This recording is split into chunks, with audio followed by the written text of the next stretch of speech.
Constructed in 1904, the new Shipper and Block department store opens at the corner of Adams and Fulton Streets in downtown Peoria, Illinois. The first steel frame structure in Peoria stands 7 stories high along Adams Street and 9 stories on the Fulton side. The building was known as the Big White Store, with an exterior of white terracotta and glazed brick. It had large Chicago-style windows, which allowed for ample light and ventilation into the building. In 1914, the name changes to Block & Cool. In the late 1950s, a massive interior and exterior renovation modernizes the store and removes most of the upper windows. In 1975, the department store era for the building comes to a close. Various financial institutions and other tenants would call it home over the course of the next 40 years. In 2014, Caterpillar buys the building and plans to tear it and surrounding structures down, replacing them with its new world headquarters. But in 2017, those plans are canceled, leaving the fate of the building in limbo. In 2018, OSF HealthCare announces it will take over the block, with plans to renovate the building into the new OSF Ministry headquarters. Over the course of the next 4 years, 2 during a global pandemic, more than 800 tradespeople from 56 trade partners navigated supply chain issues and requirements from the Illinois State Historical Preservation Office and the National Park Service to restore the building to its glory days. This is the story of that journey. Towards the end of 2018, we started the demo of the building. That lasted quite a few months. We couldn't even finish the design of the building until the demo was complete, because we didn't know what was behind all these walls. There's a lot of things that have been encased for years, some of those being the column capitals and the crown molding and dental and that sort of thing. And it did make a lot of changes with the floor plans because we found a lot of surprises. Primarily in the structural aspect side of things. You have to remember that over the course of 116 years, this building was a lot of different things. So steel was chopped out, floors were replaced. The building was built in 4 different periods. There was the 1904, 1913, 1916, and then the alley crossing over. And so each one of those areas had completely different style of construction and structure underneath. So what worked on one corner of the building when we got to the next bay was completely different. There was some really gross things in this building and on the outside of this building that just... How are we going to get 6,000-pound transformers across a wood floor that's it was actually crumbling in spots, And that was my first thought, is how are we going to get some of this heavy equipment out of here? And then, the process starts hitting you of how it's going to all get put back together. They made modifications to floors that we didn't know about. There was a bathroom in the center of this building that didn't have a concrete slab underneath it. You could see where somebody had built a bathroom here, and they had just drilled holes all over the floor. So then we had to come in and repair that. But you did not see that until all the demo was complete. But it was a lot of little hidden surprises like that. Older building met with the newer building. There was a big beam, structural beam. We had to figure out how to get around. A lot of coordination, a lot of getting in there. And then once you tear it open, it wasn't exactly as what was shown. And then once we got the demo part cleaned out, there's hundreds of thousands of pounds of wire in this building. Getting it up to these floors, millions, must be by 1 million feet of conduit. It's just a crazy amount. So that was really the first task, was really just getting my head around the whole job and taking in the building as a whole to understand the plumbing concept that had to go into it. And we spent countless hours sitting with all of the construction team, the mechanical contractors in particular, and laying out everything in this building. So you can see the duct work and the light fixtures and things like that. That's easy. The stuff that's behind the walls, the stuff that's in the floor, it's exactly where it's supposed to be. It's exactly where we planned it according to each structural type in the 5 different additions. It's not every day that they're saving buildings like this, and that was exciting for me to, there's probably once in a lifetime that somebody's going to do this for an old building, rehab it like this. This is by far the hardest project I've been on. New construction's a lot easier than a historic restoration. The 70s, the 80s, or the 60s that just really kind of took away from it. I mean, look at it now. This is what it looked like in 1904 when it was built. That is cool. That is super cool.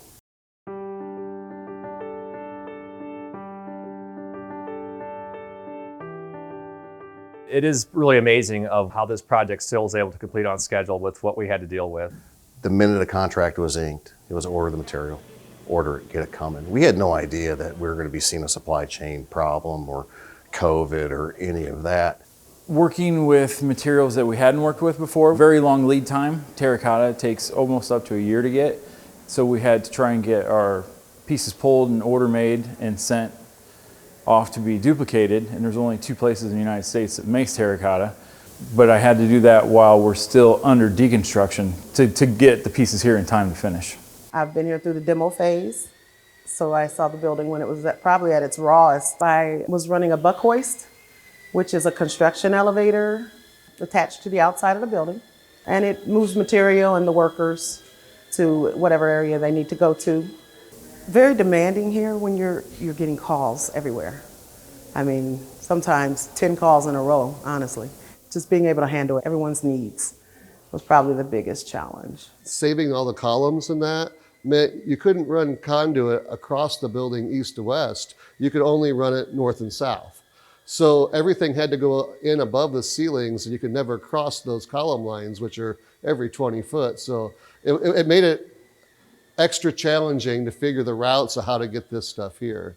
And we had 2 men last summer spent probably 2 months in areas of the building that was going to be carpet, tear out old marble, and they were probably lucky to save 1 out of 3 pieces and ground them front and back and cleaned them up so we could save to use the patch back in on the old floor. It was a lot of work. And then we've reground the entire floor all over again. And every so often you come to a piece and you pull it off and you're like, well, that was genius. I look forward to those challenges or those aha moments where you look at what some tradesman did 100 years ago and think, wow, that was pretty smart. I wouldn't say the challenges were so much due to the historic nature of the building. What I would say the challenges were just the sheer number of contractors. We had 58 different contractors on site. So that's been kind of the challenge. All the different finishes, meshing that with all the different contractors and phasing it per floor. And you have to remember that we've also had work on every floor at the same time. So 9 floors total with 58 different contractors with every kind of finish you can imagine. That's really where the challenge was. Just trying to make everything fit together was the hardest part. Normally we do new construction, so everything's pretty cut and dry, but it wasn't like that here. I mean, when they had us add big steel plates to core through the concrete beams, and it was just one after another all the way down. And almost like every time we got a shovel in the ground, there was something we'd come across that we'd bring up to the team, and they're like, well, yeah, that's new to us too. We found an old concrete cistern that was roughly 30 feet deep in the ground that was completely unforeseen. You know, we're dealing with very old structures and very old things that nobody knew about. There was times where we could build enclosures and run heat and do some work on the exterior from the inside. And then there was some days that it was just too cold to do anything.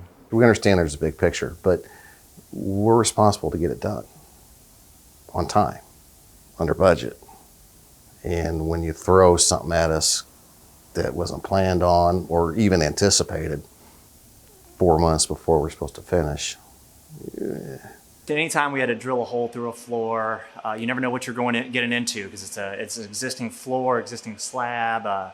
We had to pilot every hole that we drilled, go down below, make sure nobody was down below, but also make sure we're not running through anything that's going to jeopardize the integrity of the structure of the building. There were certain beams we couldn't run through that brought in a lot of coordination issues. You know, there's shafts 6 to 7 stories tall, and we have 10-inch pipe that we're trying to mount and support, 70 feet high. So some of those tasks were just crazy to see happen. And again, it was just using some intuition and some MacGyvering how to do it.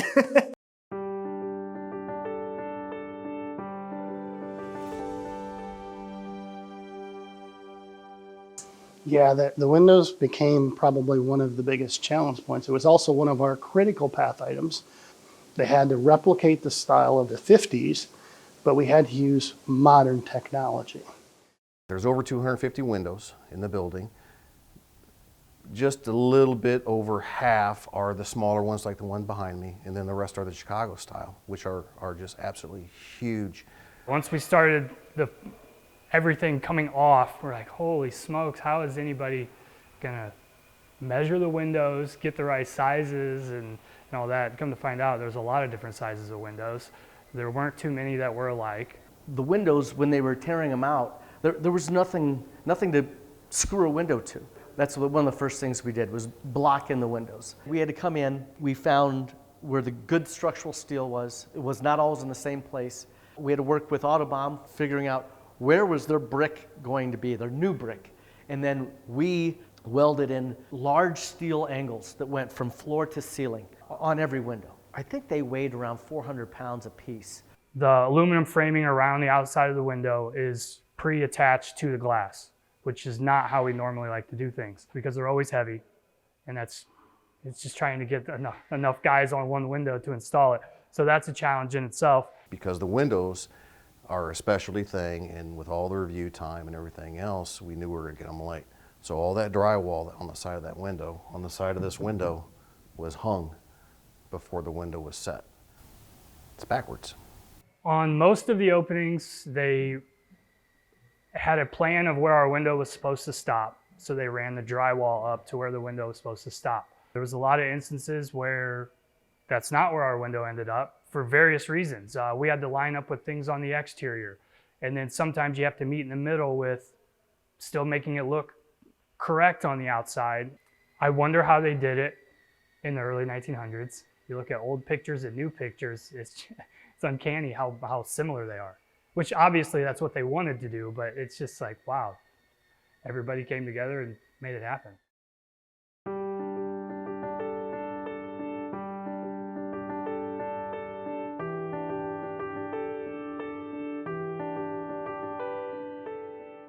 Probably the most spectacular thing you see in almost all the areas, especially when you first come in the building, are the columns and the capitals on top of the columns downstairs. And many of them were in a state of disarray. Many of them were covered, but still broken significantly.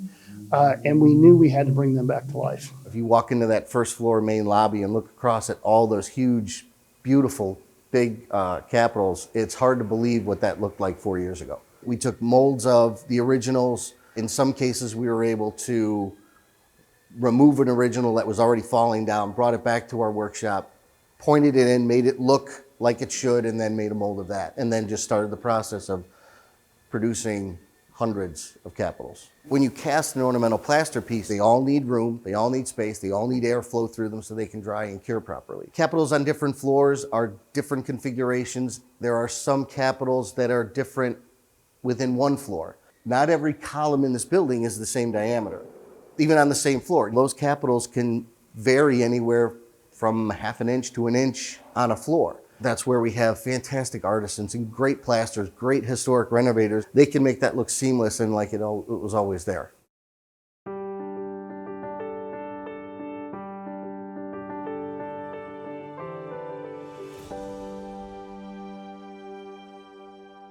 We are the bones. So the steel holds up everything else. There's places there should be an 8-inch pipe column in here, and there's not. Or there's supposed to be a beam this big, and it's this big. There were, in particular on the 7th floor, there was a large section of the floor that did not have a concrete slab that we didn't know. So we had to shore that and reinforce that and fix that. And then the elevators shafts were a complete nightmare.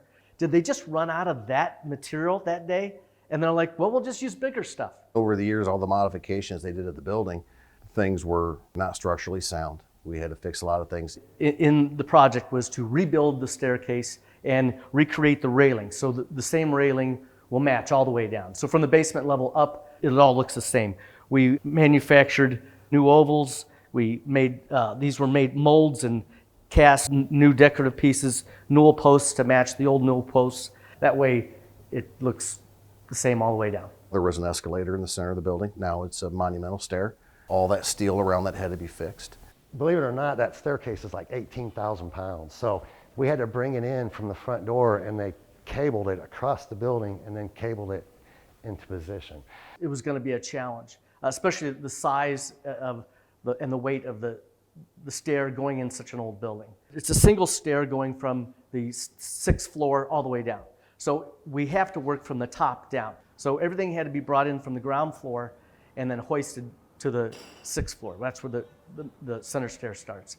Once we had it in place, then we basically lifted one end up and took it all the way up and then dug it in. By the time we got it off the truck, into the building, rigged up, hoisted, put in place, that would be a day. And there was massive plates that tie the stair into the structure of the building. 5 to 7 days, then the next stair would come in. Yeah, there's a lot of stuff that you don't see. It's all covered in drywall and plaster now. For example, on the 7th floor, those beautiful offices, these tall glass walls, how are they gonna support? So we shot lasers and ran steel all the way and brought it down and braced it. Wherever you see hanging glass, there's a steel support right above it for them to screw the track into.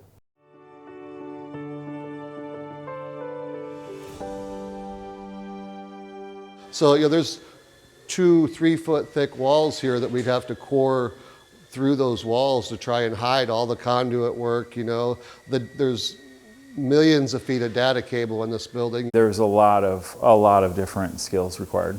We have some guys that are very good at tuck pointing and grinding. We put those guys there. We had guys that are really good at patching and repairing terracotta. I had those guys working on that. Some guys are really good at caulking. I got some bricklayers that have been around a long time, and they're the true craftsmen. They say the best electrical work is the work that you don't notice. The piping you'll see throughout the building was really key and critical as well, because that also had to fit a standard that would have normally been done at the time. So we had to have open piping. I mean, I like it because there's a lot of exposed ducts, so you actually get to see my work. A lot of times it doesn't, and to be able to say we're part of that and that it did get done, got done on time.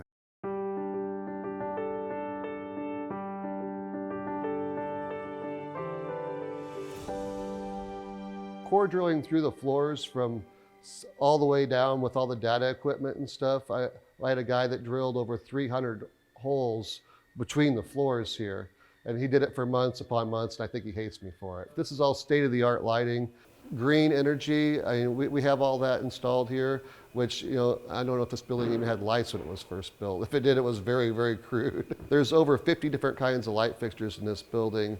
There's 72 electrical panels, so you think what primitive it had when it started, it's really a state-of-the-art building now. Obviously, everything in plumbing ties together and needs to run.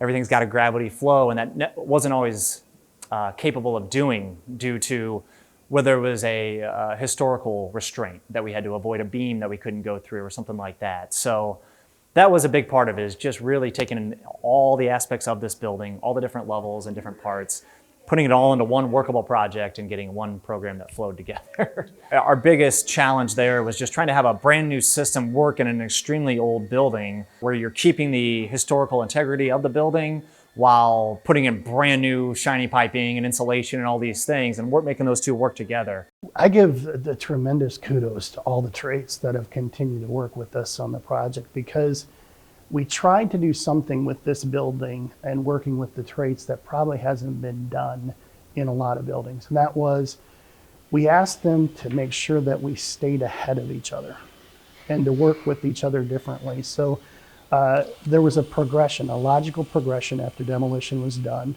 On any given day, 50 to 150 workers here, and it never really stopped, even during everything that's happened in the last 2 years with the pandemic, and they were able to continue to work. It's pretty amazing to have that many different hands involved in this building, and I think everyone really took pride in their work and worked well together as a team to make it a successful project. We had a great team. All the guys talked. Every trade was very, very on top of their game. Big jobs like this don't come along very often, so when the team gets together on something like this, it really ignites that passion, that fire, that determination to make this look like it did when it was original. We're a team, all of us, from the plasterer to the painter to the floor guy, HVAC and electrical, and we work together with the common goal of getting this building done on time, in budget. There's a lot of camaraderie between the people that worked here. I think that everybody's really proud of what happened, and It's probably one of the biggest job sites that most of these guys will ever be on. You really had to coordinate with other trades as well, which is something that I constantly have to work on. It could be the smallest little detail, and you want to check with whatever trades in that area, because you never know. I don't know everything that all the other trades are doing. It had to be very well choreographed on who goes in first. You got the duct work, which usually takes precedence. Everybody kind of looks at us to get everything in first, so then they can follow. If we fall behind, people come behind us have problems and we're in their way and taking up more time, moving our stuff out of their way. So once we get off, it's just a domino effect with the people behind us. You're trying to fit in electrical and fire protection and plumbing. You're trying to fit it into one tight little space. I felt like that was a huge mountain to climb, and they made it happen. You know, we were still demoing on one floor and putting in on the 7th floor and finishing that area. And then on the floor below, you know, we're halfway down in the floor below that, we're just getting started. We'd have 3 to 4 floors going at a time. This used to be the Block and Cool building, as we all know. Even when this was a department store, Foster Jacob did a lot of install here. And matter of fact, my father was an electrician for Foster Jacob. And when we were doing some of the demo, I recognized some of his handwriting. My brother worked on this remodel also with us. So it was kind of a family thing. We were a family full of electricians. I had been here, you know, and met wonderful people and different trades and learned things even. Working in this building was just a joy. It really was. And I can say that because of the team. From the design team to every contractor down to every foreman and every worker that's been here. I truly believe that we have the best team that could be assembled by contractors in the area. There's a serious sense of pride with the tradesmen that have been here, as well as the companies they work for. To say that you're part of a renovation of a 120-year-old building is, you only get 1, maybe 2 of these in your career if you're a tradesman. Not just that, but the atmosphere here has been just short of incredible. The team mentality, the team spirit. This building's so old, and we saved it, and it makes me just proud to feel I was part of it. It was really exciting to see it come together, and finishing an old marble job that was set in sand and cement bed 3 inches thick, that not only when you take it out, all the concrete comes out and has to be re-poured and brought to a height. So it was really difficult, but it was very satisfying. This isn't another office building. This isn't another condo building that we're throwing up somewhere. This is OSF headquarters, and it's special. And every tradesman on this job site felt that way. This is probably one of the best jobs I've ever worked on. For everybody getting along, and we all knew what the finish line looked like, and we were able to get there. It is a gorgeous building. When you come down Adams, it really catches your eye. It was fun. It was an exciting thing to do. It was a good total crew. You know, everybody worked good together, and I think because of that's why it went so well. This job could have probably saved our company too, because with COVID, there was not a lot of work. We're a small company. And what do you do? What do you do with these people? They have families, and then we have this massive job. In all of our construction stuff, it's really critical that we bring local subcontractors to the table wherever possible. The sisters strongly believe that. We believe that. That's part of our mission. We want to make sure that we're working with our local businesses to continue to have them work with us. I'm really proud of it. Almost emotional, because it really took a lot out of us all. It was like an old man that didn't want to be put back together. Yes, I'm glad I had it. I'm glad I got involved in it. But do I want to do another one? No. It was tough.